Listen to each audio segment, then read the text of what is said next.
Chaque année, cette tradition continue. Et chaque année, j'ouvrirai ma fenêtre à la même heure pour les écouter.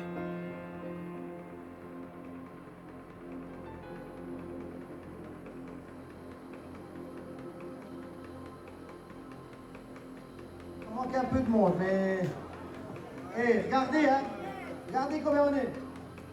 Salut à tous! Aujourd'hui, je vous emmène à la découverte d'une tradition carnavalesque suisse, unique en son genre, le Betche. Si vous pensez que le Jura est un endroit paisible où seuls les sapins bruissent au vent, détrompez-vous, parce qu'une fois par an, les villages se transforment en véritables caisses de résonance où les cloches, les casseroles et les voix s'unissent pour un joyeux vacarme. Bienvenue dans l'univers du Betche. Une tradition tout droit venue du Jura suisse, qui a été maintenue dans la région depuis la fin du 19e siècle. Le but de cette tradition, propagée partout dans le village et la région, un bruit répétitif pour éloigner les mauvais esprits du village. En d'autres termes, c'est le seul jour de l'année où vous pourrez crier et faire du bruit dehors sans en être réellement inquiété. Tout ça permet au village de retrouver la tranquillité juste avant l'entrée en carême. Pour ça, je vais aller à la rencontre d'Olivier Luder, le président des Betche de Seigneux-Légier, pour comprendre cette tradition d'un peu plus près. C'est quoi cette tradition? Elle vient d'où? C'est une ancienne tradition qui remonte à la nuit des temps. Alors, dans le temps, donc, ils commençaient de faire le carnaval à la Saint-Martin. À la Saint-Martin, les gens bouchoyaient les cochons, ils ripaillaient, ils faisaient la fête. Et puis pendant tout l'hiver, ils mangeaient les réserves du cochon. Ce qu'ils avaient fumé, ce qu'ils avaient salé, ils mangeaient ça pendant l'hiver. Et puis quand ils arrivaient à Carnaval, il n'y en avait plus beaucoup. Et puis à Carnaval, ils faisaient le grand manger, ils mangeaient le reste de ce qu'ils avaient parce que ça se gâtait, ça ne voulait pas se conserver longtemps. Donc ils faisaient une grande fête où ils finissaient leur réserve et puis après ils entraient en carême. Et puis ce carême, c'était assez dur parce qu'en fait les habitants n'avaient plus grand-chose à manger. Ils mangeaient déjà les premières cramias qu'ils trouvaient, les premiers ailes des ours. Ils mangeaient des céréales, ils mangeaient un peu ce qu'ils avaient, mais ils n'avaient plus grand-chose. Et puis, pour qu'ils soient quittes d'être tentés de tuer leurs animaux qui étaient portants, on avait décidé que pendant le carême, ils ne mangeaient pas de viande. Donc ça protégeait les gens, le fait de ne pas manger de viande, ça protégeait les gens, ils étaient quittes d'être tentés de tuer leurs animaux. Et puis ce carême, vu qu'il était très important, pour annoncer ce carême, donc on faisait un betche tonitruant, qui circulait dans tout le village, qui allait dans toutes les fermes, dans toutes les maisons, pour que tout le monde sache que maintenant Carnaval était fini, parce qu'on a eu fait Carnaval depuis la Saint-Martin jusqu'à Carnaval. Les gens faisaient des farces, ils se déguisaient, ils faisaient Carnaval. Et puis là, c'était fini, c'était terminé. Il n'y avait plus que Mardi Gras, et puis après Mardi Gras, c'était fini. On va aller à la rencontre du président des Betche du Noirmont, et on va voir ce qu'il nous dit.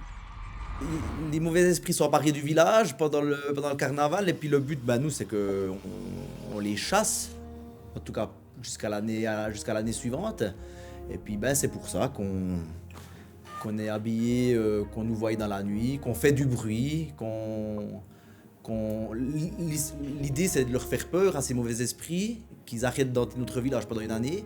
Et puis pour nous remercier, les gens nous déposent une bouteille devant la porte. Les betchetteurs parcourent tout le village en faisant un tintamarre assourdissant. Non seulement pour chasser les mauvais esprits, comme vous l'aurez deviné, mais aussi pour inciter chaque habitant à leur offrir quelque chose. Une bouteille de vin, des biscuits, du chocolat ou des bonbons. Et tant que rien n'est donné, ils persistent devant la maison. Mais rassurez-vous, si vous ne cédez pas, ils finiront par aller semer le chaos sonore chez votre voisin.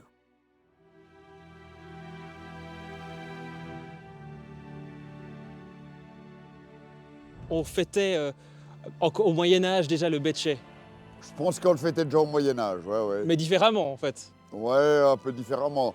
Mais ce qui est intéressant, c'est que par exemple, notre tradition en Seigneux-Légier, on a un rythme du betche assez élaboré.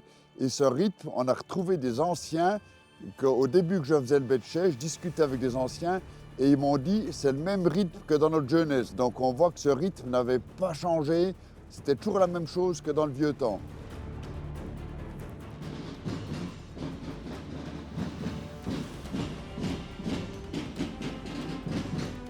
On On sait aujourd'hui que le Bétché pourrait remonter à l'époque où les gens vivaient en tribu. Depuis, il y a eu des sages, des chamans, des traditions répondant au rythme des saisons se sont instaurées. En Franche-Montagne, cela peut donc remonter au XIIIe siècle, quand une importante population a commencé à défricher la forêt pour obtenir des terres cultivables. En fait, le Bétché, c'est carnaval, c'est 40 jours avant Pâques. Et puis Pâques, c'est toujours lié à la pleine lune.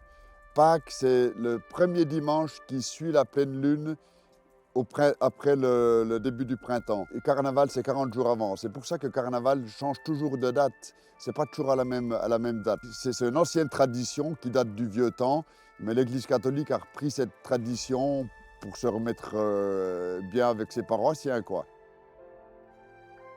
Mais alors, que signifie réellement le mot Bétché? En patois jurassien, le Bétché, c'est le bruit d'une cloche fêlée, ou celui d'un bris de vaisselle. Entre chaque village, on voit qu'il y a des rythmes musicaux en fait qui sont un peu différents. Ça vient d'où tout ça?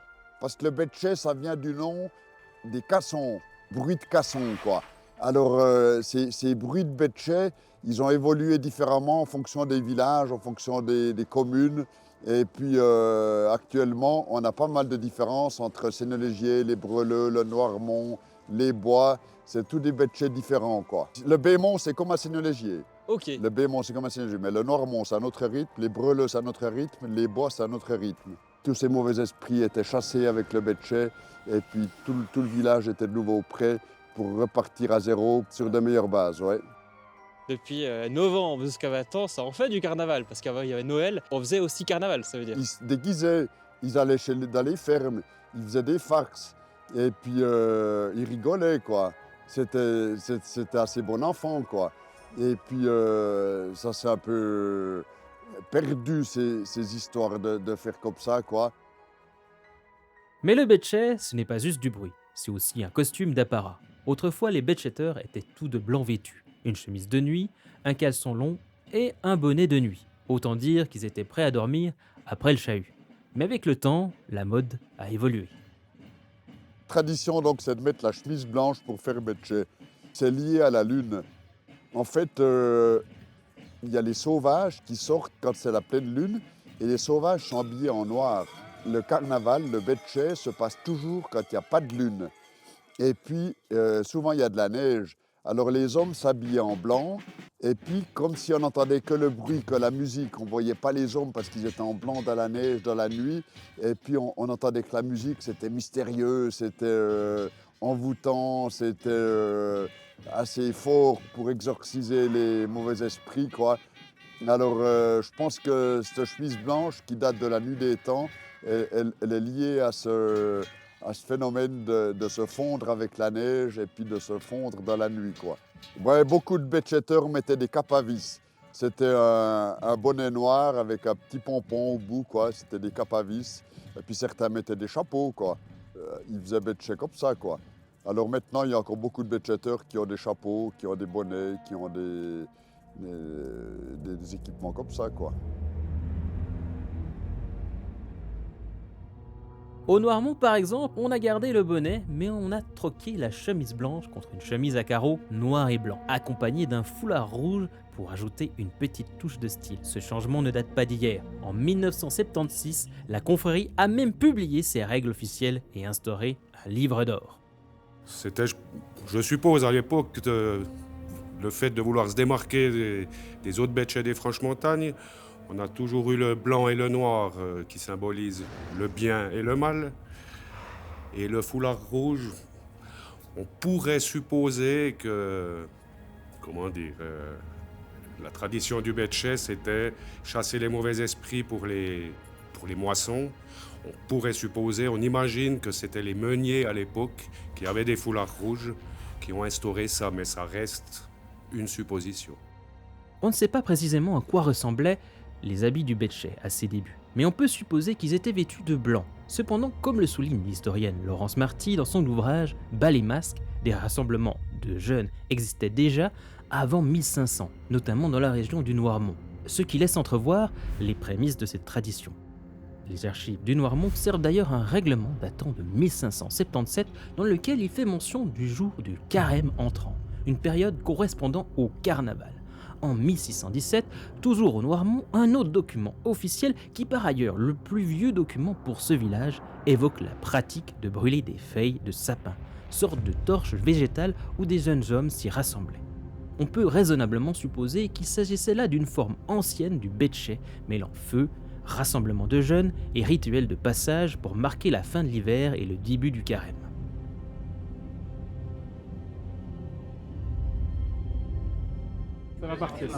Voilà, un petit mot de bienvenue et puis c'est parti. Chères betchetteuses, chers betchetteurs, chers amis du betché, quel plaisir de vous voir tous réunis ici devant le restaurant du Cerf avec une météo des plus belles pour le départ de notre magnifique betché. C'est le discours 2024 ça, hein? Non, à peine modifié. Tout d'abord, ne m'en voulez pas trop si cette année j'ai un peu de peine à courir après les mauvais esprits qui hantent notre village. Ma dernière sortie à ski n'a pas été de tourpeau pour mes genoux.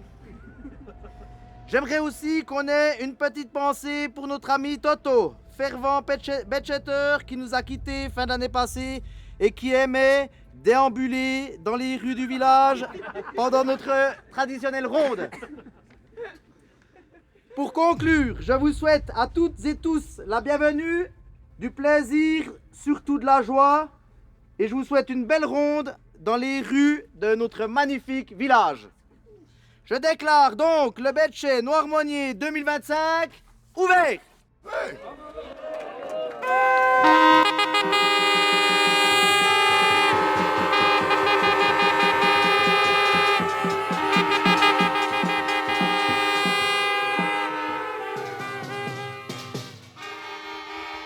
Moi je dirais amitié et fête.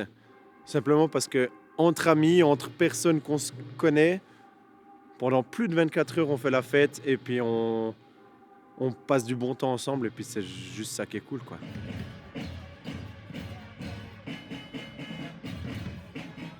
Chaque betchetter doit se munir d'un instrument, et tout est accepté, tant que ça peut faire du bruit. Couvercle de casseroles, cloches, tambours, grosses caisses, sifflets, trompes, trompettes, bref. En général, on peut prendre n'importe quoi tant que vous faites suffisamment de bruit. C'est une tradition qui est importante, ça permet à tout le monde de se retrouver et surtout de chasser les mauvais esprits en faisant aussi la fête accessoirement. Et indirectement, t'en as déjà vu des mauvais esprits? Oh, t'as pas idée. Mais ils font pas partie de la troupe, hein. On les chasse justement. Et comment vous les chassez? Alors en faisant beaucoup de bruit, on tape sur des circulaires, des tambours, en faisant un rythme précis, qui est pas très compliqué, qui est vraiment adapté pour tout le monde. Et le but c'est vraiment de faire le plus de bruit possible. Olivier me disait que vous êtes un genre d'orchestre, c'est un peu vrai? Alors oui, on peut, c'est un orchestre pour grands mélomanes surtout. C'est adapté à tout le monde, tous les âges, tous les sexes, toutes les religions, vraiment tout le monde sont les bienvenus. Le but c'est vraiment de faire la fête et puis de faire perpétuer cette tradition tous ensemble en fait. Alors ça, c'est la corne du chef, parce que moi, je parle beaucoup, puis quand j'avais une corne que je devais souffler dedans, tout d'un coup, j'avais plus de voix. Tandis que celle-ci, je dois pas souffler, je presse dessus, et puis ça fait le son.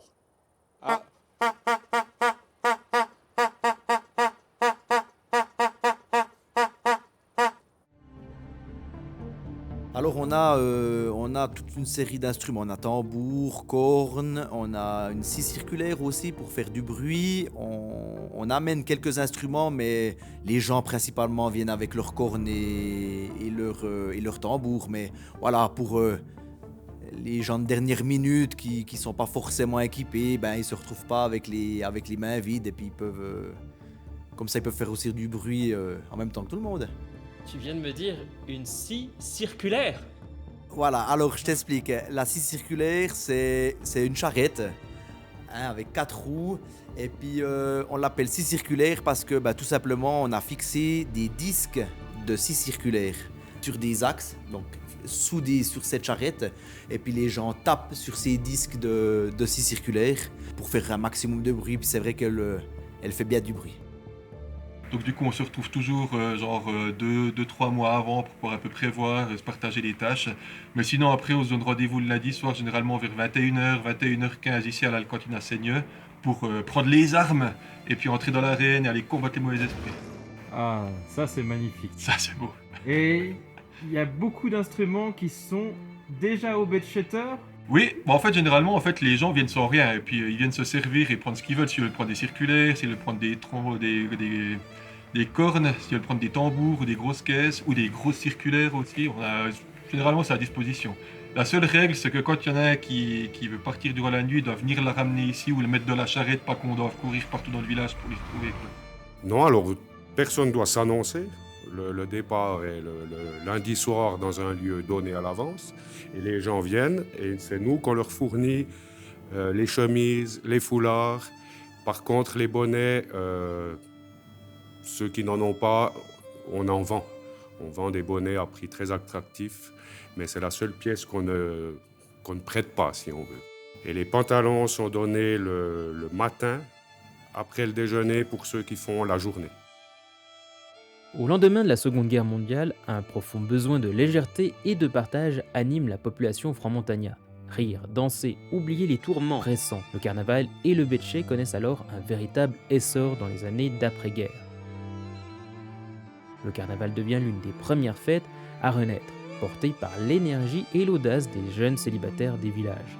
C'était aussi une manière subtile mais résolue de défier l'autorité de l'Église et du gouvernement, prouvant que la joie et la solidarité pouvaient éclore sans leur intervention.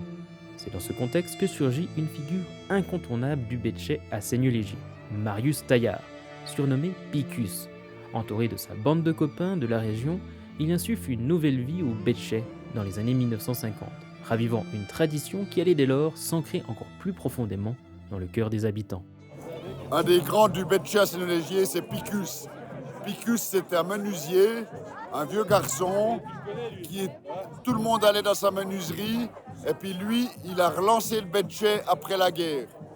Et puis Picus, c'était un original, il allumait ses cigares avec une allumette qui frottait tout gentiment, il la secouait comme ça, et puis après il la laissait tomber, et puis des fois elle tombait encore allumée dans la sciure, quoi. Il n'y a jamais eu d'incendie chez lui. Picus, il disait toujours, une vis clouée tient mieux qu'un clou vissé. Et puis, il faisait les cercueils pour les gens qui étaient morts. C'est lui qui s'occupait de faire les cercueils. Et puis, il clouait dans les cercueils, puis il laissait dépasser les clous. Et puis, il disait toujours, de toute façon, quand ils sont morts, ils ne sentent plus rien, quoi. Alors, Picus, ça a été une grande figure du betché, parce que les jeunes se retrouvaient chez lui pour préparer les instruments du betché. Avant, ils se retrouvaient chez lui pour lancer le betché. Il y a même eu des fois, des années où le betché partait depuis chez lui. Rami Poguet, ça c'est sûr, il n'a pas été président, mais il avait le nom de famille Froidevaux, voilà. Mais c'était une personne très importante du betché, il aimait le betché, et puis ouais, bien sûr, il nous manque beaucoup, ça c'est sûr. Ouais. C'est lui qui a amené un renouveau dans le betché ou pas forcément? Il a contribué, je pense. Ouais, à changer les mentalités, à ce que le betché évolue. On n'est pas, comme disait mon ami Laurent avant, on n'est pas fermé. Chaque village a sa confrérie, que ce soit au Breleux, au Noirmont, à Seigneux-Léger ou ailleurs dans ces belles Franches-Montagnes. Et chaque confrérie a ses propres règles, son propre rythme et surtout son betché. Cette grande cacophonie a un but bien précis, chasser les mauvais esprits qui auraient la mauvaise idée de venir hanter le village. Si traditionnellement ces confréries sont plutôt masculines, il y a une exception qui fait trembler les cloches des Breleux. Ici, la chef suprême, ou plutôt la grande maîtresse de la noble confrérie du betché des Breleux, n'est autre qu'Élisdée Stalder. Et oui, c'est une femme qui mène la danse, et le chahut. Je vous emmène à sa rencontre.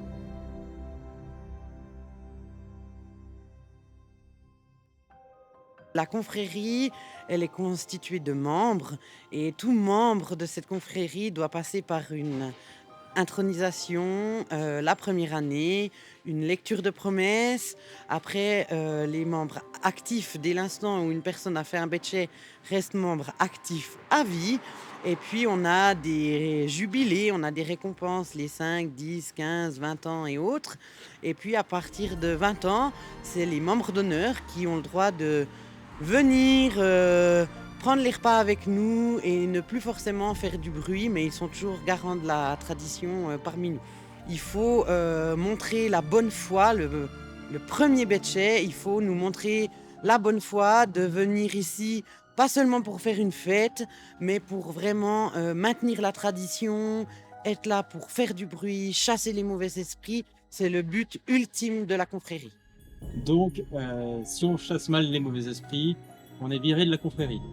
On n'a jamais viré personne parce que ça se passe toujours dans la bonne ambiance, dans la bonne humeur.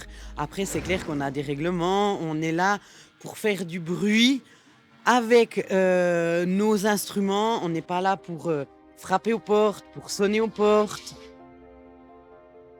pour maintenir la tradition comme elle l'était depuis tout âge, de passer devant chaque maison et de réveiller les habitants en faisant un maximum de bruit pour chasser leurs mauvais esprits. Et selon la tradition dans les Franches-Montagnes, seuls les garçons sont conviés au betchet. Mais depuis 1974, les femmes peuvent participer à la ronde du Noirmont. Alors, dans vraiment la confrérie, ce que nous on appelle aussi le comité, non, pour l'instant, il n'y a pas de femmes. Mais est-ce qu'elles ont le droit, elles auraient le droit de venir?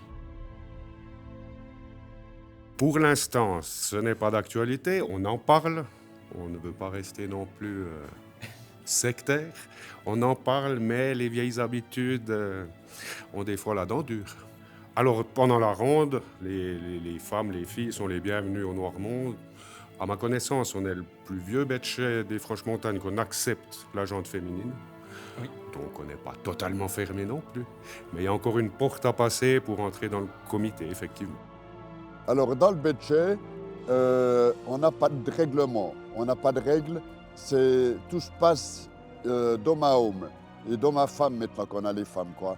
Tout se passe, s'il y a quelque chose qui ne va pas, on en discute, on y tape sur l'épaule, puis on y dit « Mon gaillard, ici, il faut faire attention, il ne faut pas faire des bêtises comme ça, quoi. » Il faut que ça reste un peu un truc populaire où tout le monde s'y retrouve. Alors déjà, je ne suis pas chef, il n'y a pas de chef chez nous, avec une petite nuance, donc je vais dire que je suis la grande maîtresse du betchet des Breleux. Et effectivement, dans les autres villages, on sait qu'il n'y a pas d'autres femmes qui est grande maîtresse des betchets. Et c'est dû à quoi? Alors, c'est dû à quoi? Alors déjà, de ce qu'on sait dans les autres villages, historiquement, certains ne prenaient pas les femmes, contrairement aux Breleux, où depuis la création de la confrérie, les femmes ont toujours été acceptées. Et puis, il y a toujours eu des femmes en comité, il y a eu des vice-grandes maîtresses. Et puis, il y a 10 ans, mon comité m'a dit « Bon, ça y est, c'est ton tour, on veut une femme qui nous représente. » Puis, j'ai pas eu tellement le choix, mais c'est avec grand plaisir que j'ai pris ce titre. Oui, alors, de ce que je sais, c'est à Montfaucon qui prenait que les célibataires. Mais je sais que maintenant, ça a changé, qu'il y a les femmes dans chaque confrérie. Et puis que je crois qu'à Montfaucon, ils prennent même les non-célibataires. Les derniers sont nos voisins des Bois, qui ont accepté pour la première fois l'année passée les femmes. Donc je sais, parce qu'on m'a beaucoup approché par rapport à ce thème, je sais que ça a été très divisé dans leur confrérie de les accepter ou non. Les femmes ont fait un peu la révolution, mais depuis l'année passée, ils sont enfin, si j'ose dire, également une confrérie mixte. Longtemps réservée aux garçons, cette coutume marquait aussi un passage symbolique vers l'âge adulte. Mais aujourd'hui, les filles n'ont pas volé leur place et marchent aux côtés des garçons.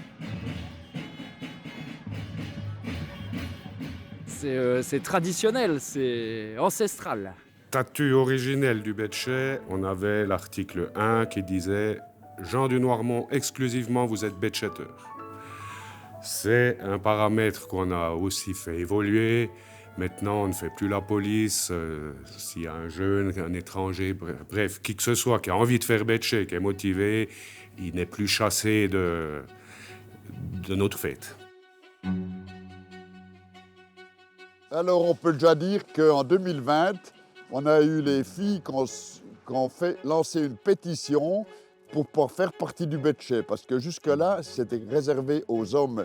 Et puis les filles, donc en 2020, elles ont eu envie de faire betché avec les hommes. Elles ont lancé une pétition, on s'est réunis avec le betché, on en a discuté et puis on les a acceptés. Et puis depuis là, on a régulièrement 30 et 35 filles, femmes qui font betché chaque année.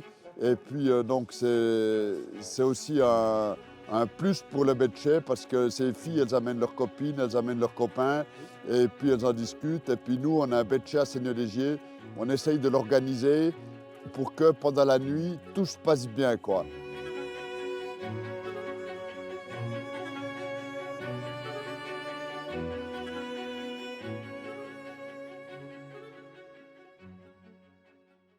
Pas de bruit avant le départ de la fusée à 22h, tapante, mais toi, je vais te faire un petit son avec notre rythme des brelots.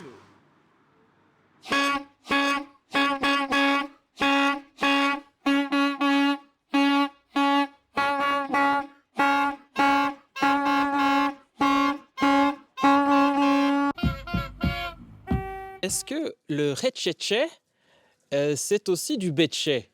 Ou ça n'a rien à voir avec la tradition qu'on trouve dans les Franches-Montagnes? Alors le retchetché, c'est un peu le même principe que le betché, c'est de faire du bruit pour annoncer la fin du carnaval, le début du carême, la chasse aux mauvais esprits, mais eux, c'est vraiment faire du bruit le maximum.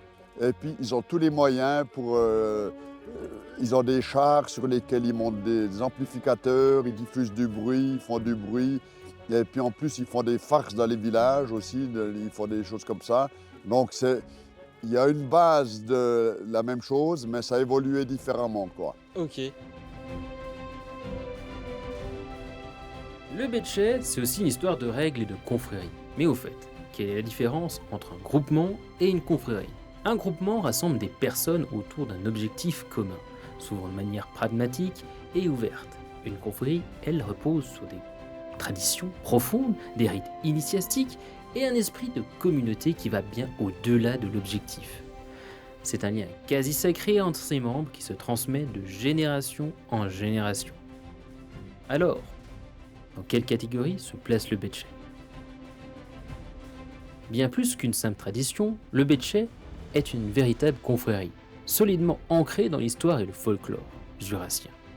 Contrairement à un simple groupement, il repose sur des règles précises, des rites initiatiques et un esprit de fraternité transmis de génération en génération, souvent dans le plus grand secret.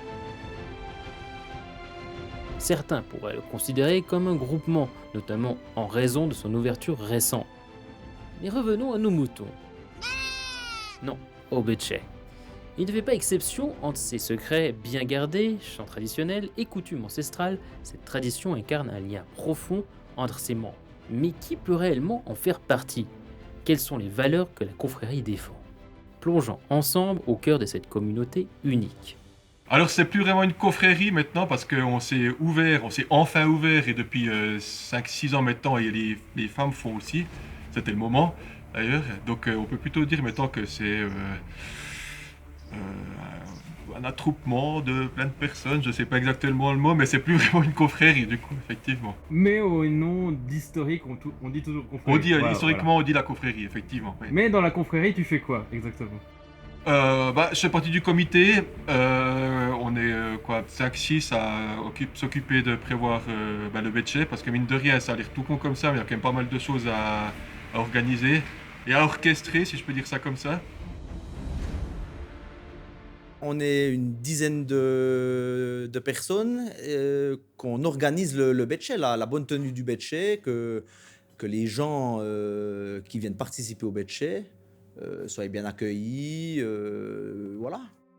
Mais cette confrérie, on y entre comment? Alors, cette confrérie, on y entre, il faut déjà avoir fait quelques betchés, hein, Et puis, on a une intronisation, donc genre petit bizutage, mais gentil quand même. Et puis voilà, il y a tout un petit rituel qui se passe au sein de la confrérie qui restera secret, on dira, mais voilà, si la personne réussit son intronisation, il fait partie de la confrérie, il reste dans l'organisation du Betché, et on essaye de toujours être une dizaine de personnes, pas plus, donc voilà. Alors, dis-moi juste, ici, donc ce que je vois, je suis le seul personne du village ou des habitants qui a le droit de voir, c'est donc ça? Exactement. Ici, c'est top secret. Donc ça, c'est quoi exactement? Tout ce qui se passe ici, à la confrérie, à ce moment ici présent, reste ici. Donc ça, c'est les 9 membres de la confrérie? 10. On est 10. Ok. On manque un. Je peux le voter, de toute façon, ce sera moi. Je vous vois venir. Mais attends.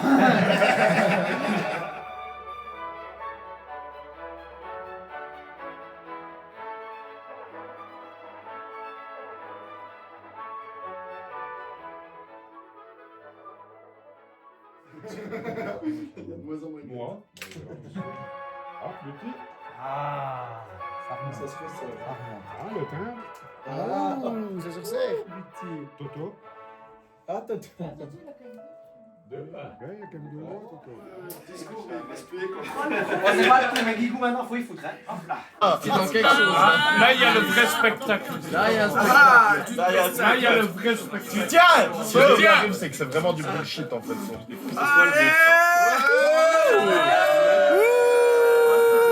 Bravo! Non, alors nous, on a un règlement qui est assez simple. C'est déjà d'être là à l'heure, c'est d'être vêtu de blanc, muni d'un instrument qui fait beaucoup de bruit. Donc là, c'est la corne du grand maître qui se transmet de grand maître en grand maître, qu'on m'a transmis et que je transmettrai. Mais on a le petit char pour les nouveaux.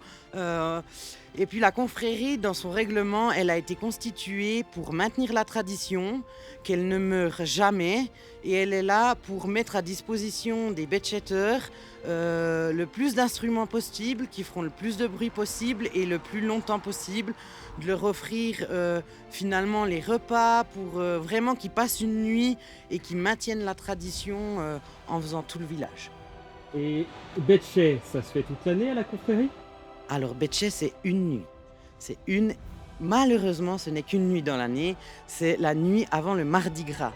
Donc c'est inclus dans les festivités carnavalesques, mais c'est quelque chose qui est quand même à part du carnaval, finalement.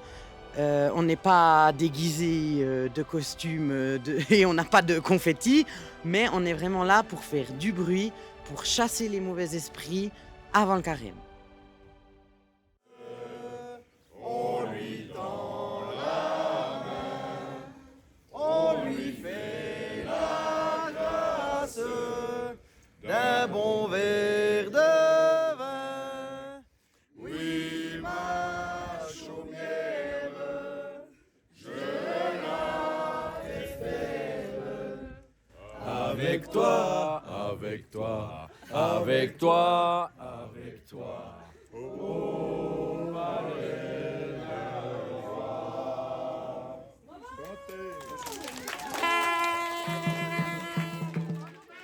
Si moi, par exemple, je suis du Canada ou de Paris, est-ce que j'ai le droit de venir essayer le Betché? Alors à Seigneur-Légier, vous êtes bien accueillis, puis vous serez le bienvenu, quoi. C'est pas le cas dans toutes les communes. Il y a des communes qui réservent le Betché aux jeunes du village, quoi. Mais à Seigneur-Légier, donc, on est très ouvert. Et puis, on a eu des Américains qui sont venus faire Betché et puis qui m'ont réécrit l'année d'après qu'ils seraient bien revenus, qu'ils pensaient au Betché, puis qu'ils avaient eu beaucoup de plaisir de faire ce Betché, quoi. Et est-ce que dans cette confrérie, moi, en tant que The Beer Unicorn, est-ce que j'ai le droit d'y accéder si j'ai jamais fait de Betché avant? Non, alors si t'as jamais fait Betché, ça va être un petit peu compliqué parce que voilà, il faut déjà qu'on voit ici si tu tiens le coup, si t'es une bête, quoi. Parce qu'il faut être une bête, mais pourquoi ça? Ben disons, il faut être une bête dans le sens où c'est qu'on dort pas beaucoup, on part le lundi soir et puis disons les meilleurs, non, on est tous bons, mais les plus costauds restent jusqu'au mercredi, rentrent le mercredi matin. Ah, pour les Betché, on est des irréductibles alors. Ouais, ouais. On tient le coup et puis on a du plaisir à faire vivre cette tradition et puis à perpétuer cet héritage de nos ancêtres. Non, alors si tu veux, le bizutage de celui qui rentre dans la confrérie, c'est plus... il commence par un petit cocktail de bienvenue, donc pour, disons, l'histoire de le mettre en forme, et puis qu'il ait un peu plus de courage. Et puis après, c'est uniquement sur la performance. Il va marcher, Le but, si tu veux, c'est qu'il puisse retrouver tous les éléments de son costume. D'accord. Voilà, en grande ligne. Je vais pas t'expliquer exactement point par point, mais le but, c'est qu'il retrouve la totalité de son costume. Quand il a retrouvé la dernière pièce, ben, on a le petit rituel où c'est qu'il prête serment dans le livre d'or, dans le grand livre du Betché. Et puis, comme quoi, Mais est-ce que certaines fois, dans ce bizutage, il rate et il n'est pas accepté dans la confrérie? Alors, ça... C'est déjà arrivé, mais on a refait l'intronisation. Parce que... soit il était un petit peu fatigué. En général, les personnes qu'on met dans la confrérie, on sait qu'ils seront capables de donner du meilleur qu'ils peuvent.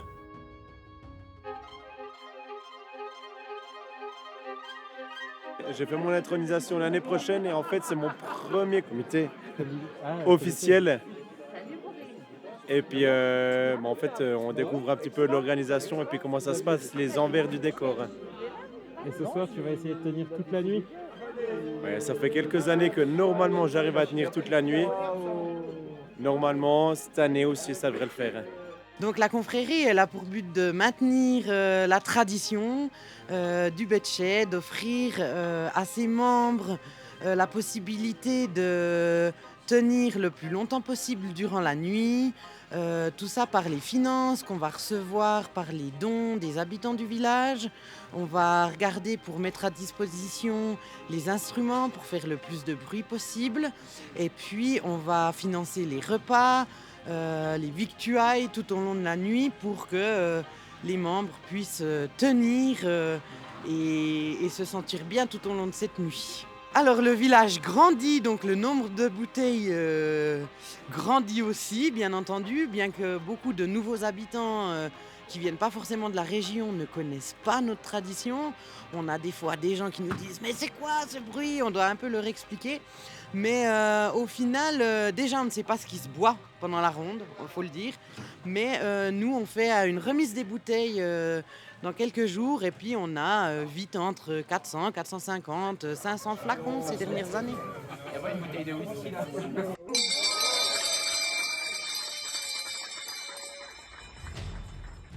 Chez nous, il n'y a pas de discrimination, il n'y a pas de chef. Alors oui, ceux qui ont les bonnets rouges sont les membres du comité.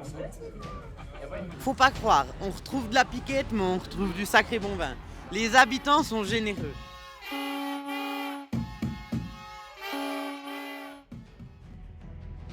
Alors on reçoit des saucissons, on reçoit de l'argent, ce qui nous permet de maintenir la confrérie à flot pour toutes les dépenses justement de repas et autres.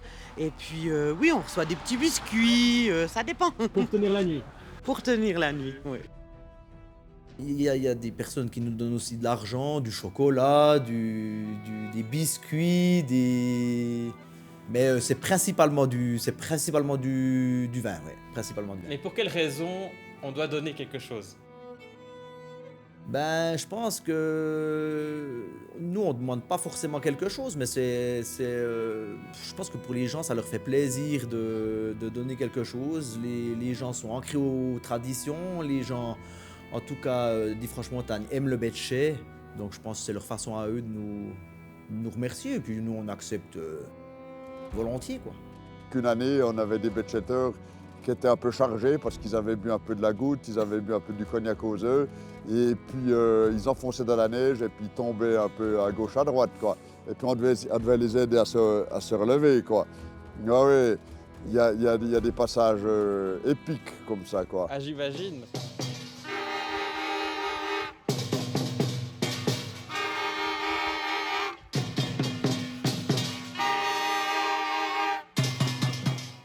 Alors pendant le Covid, on n'a pas osé se rassembler pour faire le betchet. Et puis on a dit, il faut quand même que le betchet vive cette année-là, qu'il existe. Et puis on s'était mis d'accord avec tous les betchetteurs. On a tiré une fusée à 22h le soir. Et puis quand la fusée a pété, dans tout le village, on entendait des betchetteurs qui faisaient betchet devant les maisons, quoi. Non, alors le betchet, si on va dire officiel, se finit après la partie officielle, c'est-à-dire le mardi matin aux alentours de 5 heures. Là, le livre d'or a été signé, mais comme on aime bien prolonger les festivités, on finit en général, les derniers finissent le mercredi matin à l'entrée du carême, si on va dire. Tout va bien. Tout va bien. Un temps magnifique, c'est la classe. Oui, donc le betchet pour les adultes se termine à midi sur la place du village. On offre l'apéro à tout le monde. Il y a les betchets des environs qui viennent nous retrouver ici, le betchet du Bémont, le betchet de Muriot, le betchet des Pomerats, des fois le betchet de Montfaucon qui vient jusqu'à Sinélégier. Ils viennent nous retrouver et puis là on tourne sur la place et puis on offre l'apéro à tout le monde. Et puis après on va dîner et puis à 1h30 c'est les enfants qui reprennent ça jusqu'à 6h du soir. Alors en fait le betchet, il n'existe pas le reste de l'année. Il sort le soir de carnaval, le soir du lundi soir. C'est là qu'il sort et puis c'est là qu'on le découvre le betchet. Puis le reste du temps, on peut presque dire, on ne sait pas où il est, quoi. Il n'existe pas, quoi. Mais derrière les tintamarres et les festins, n'oublions pas que cette tradition existe grâce à des passionnés qui s'investissent bénévolement pour perpétuer le betchet de génération en génération. Des hommes et des femmes qui, avec cœur et sueur, font résonner l'âme du Jura à travers cette fête haute en couleurs et en décibels. Ah, moi, je conseille à tout un chacun de venir faire un betchet. Mais bon, moi, je dis toujours, venez faire un betchet. Mais une fois qu'il est fait, je dis, c'est dommage s'arrêter à un, faut toujours continuer. On a des arrêts, je peux citer par exemple le premier arrêt, c'est sur la place du village où on boit le vin chaud. Après, on va continuer de jouer, puis après on a l'arrêt au restaurant anciennement du Jura où on boit une bière. Après, on fait tout le dessus de la gare, on arrive au Bellevue où on mange de la soupe, et puis on raconte les anecdotes, où on met en évidence les jeunes qui font betchet, les nouveaux, on met en évidence les familles, parce qu'il y a pas mal de betchetteurs où il y a les parents et puis les enfants qui font betchet, on les met en évidence. Après, on repart, et puis après, on a un arrêt au Gare à Gérard, où là, on mange des totchés, et puis là, on boit le café, et puis la goutte, quoi. Et puis après, on monte jusqu'en Bémont. Là, on a un arrêt chez moi où il y a le cognac aux œufs et puis du rhum arrangé. Et puis après, on descend jusqu'au Gréteux.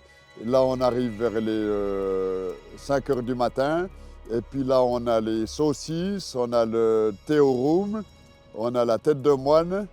Et puis après, on continue, puis on arrive au village vers les 6h30 du matin où on a une bière au buffet. Et puis après le buffet, on monte déjeuner au soleil. À 8 h du matin, on déjeune au soleil à Seigneur-Légier.